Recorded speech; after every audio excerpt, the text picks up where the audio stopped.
তো স্কিনের মধ্যে হয়তো দেখতে পারতেছেন একটা মুরগির পা বাঁকা। তো আসলে এইটা কেন হয়, শুরুতে যদি এটা অল্প করে বলি, সেটা হচ্ছে বাচ্চা অবস্থায় অনেক সময় ক্যালসিয়াম এবং হচ্ছে ভিটামিনের ঘাটতি দেখা যায়। তো এটা হচ্ছে আমার মেডিসিনের ঝুড়ি।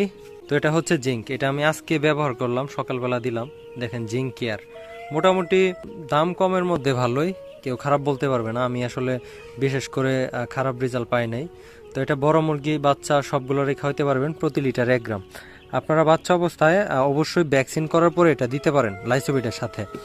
আর আরেকটা হচ্ছে আপনাদের যেটা লাগবে সেটা হচ্ছে এই যে থায়াবিন, দেখতে পারতেছেন। এটা হচ্ছে মুরগি প্যারালাইসিস না হওয়ার জন্য সবচাইতে ভালো কাজ করে। এটা আপনার প্যারালাইসিস রোধে সাহায্য করে। আর আবার অনেকে আপনার করে যে কল দেয় যে ভাই প্যারালাইসিস হয়ে গেছে, এখন কি করতে পারি। প্যারালাইসিস হচ্ছে আপনার এরকম একটা রোগ, যদি একবার হয়ে যায় পরবর্তীতে এটারে আপনি যতই চিকিৎসা করেন ওটা কিন্তু ভালো হবে না। তো প্যারালাইসিস যে